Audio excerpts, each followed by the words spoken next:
আসলে এটা বলা কঠিন যে নবী আসলে কয়টা বিয়ে করেছেন, আমি সেদিকে যাচ্ছি না। এই হাদিসে 11 জন কিংবা 9 জন স্ত্রীর কথা বলা হয়েছে, এটিকে কি আপনি অস্বীকার করতে পারবেন? তো এই সত্য কথাগুলো যদি কেউ বলে, কেন আজকের এই যুগে 1450 বছর পর এসে আজকের কোন মানুষ যদি এই কথাগুলো বলে, কেন তাকে মার খেতে হবে, কেন তাকে মরতে হবে? আমি উত্তর খুঁজে পাচ্ছি না। আপনারা জাস্ট একটু বিবেকটা এত বিসর্জন দিবেন না, একটু ভাবুন কেন এই যুগে এসে একজন মানুষ সত্য কথা বলবার কারণে, নবীর স্ত্রীর সংখ্যা সঠিক বলবার কারণে তিনি মার খাবেন। তার কেন? মুরব্বী মানুষ, নাপিত তিনি, তো তার সেলুনে কোন একজন মুসলিম চুল কাটাতে এসছেন। তো চুল কাটাতে এসে তিনি দাড়ি কাটছেন না বলে হয়তো তার সঙ্গে কিছু ধর্মীয় আলোচনা করেছেন।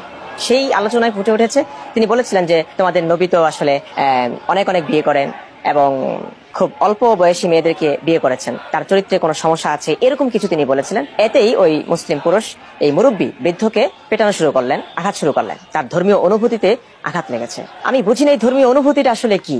সত্য কথা বললে, কোরআন হাদিসের কথাগুলো বললে, রসুলের সত্য ইতিহাসগুলো তুলে ধরলে এখানে আঘাত পাওয়ার কি আছে ভাই? তার মানে কি পৃথিবীর মানুষরা, মুসলিমরা কি লজ্জিত যে তাদের নবী এতগুলো বিয়ে করেছেন, কিংবা 53 বছর বয়সে 6 বছরের আয়েশাকে বিয়ে করেছেন? এই কথাগুলো কি কোনো আলেম বলতে পারবে যে মিথ্যে? এগুলো তো কোরআন হাদিসের কথা রে ভাই। কোরআন হাদিসের কথাগুলো বললে, সত্য কথাগুলো বললে, নবীর সত্য চরিত্রটাকে তুলে ধরলে কেন মানুষকে এখনো মরতে হবে? কেন মানুষকে এখনো জেলে যেতে হবে? কেন? চলুন বেশি কথা না বলে আমরা একটু রেফারেন্স দেখি যে রাসূল করিম সাল্লাল্লাহু আলাইহি ওয়াসাল্লাম যে 53 বছর বয়সে 6 বছরের আয়েশাকে বিয়ে করেছিলেন, এটা আমরা সকলেই জানি। তারপরে আমি সহিহ হাদিস থেকে রেফারেন্স গুলো দেখাচ্ছি।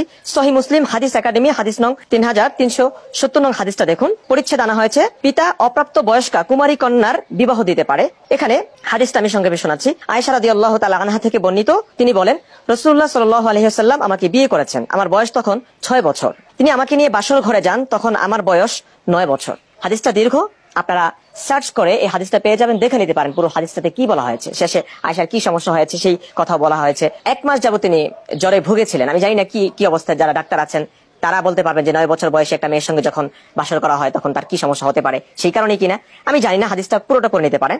এখানে শুধু আমি দেখাচ্ছি যে 6 বছর বয়সে রাসূল আয়েশাকে বিয়ে করেছিলেন, 9 বছর বয়সে আয়েশাকে নিয়ে বাসর যাপন করেছেন।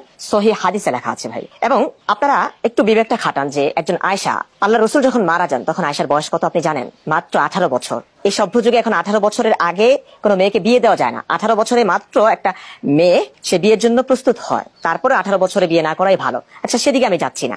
আয়েশার স্বামী যখন, রসুল যখন মারা যান তখন আয়েশা মাত্র, এই যুগ এই সভ্যতা অনুসারে মাত্র সে বিয়ের বয়সে পদার্পণ করে, তার বয়স 18 বছর হয়। নবীর স্ত্রীগণকে কেউ যেন বিয়ে করতে না পারে সেই জন্য বিধান দিয়ে গেছেন। অর্থাৎ মাত্র একটা মেয়ের 18 বছর হয়েছে, এই মেয়েটা সারাটা জীবন যৌবনহীন অবস্থায়, মানে তার যৌবনের কোনো, আমি কি বলবো এখানে, আমি বলতে পারছি না আসলে। আপনি একটু কল্পনা করুন যে কি হয়েছে তার জীবনে। পুরোটা বছর সে স্বামীহীন অবস্থায় ছিলেন। যখন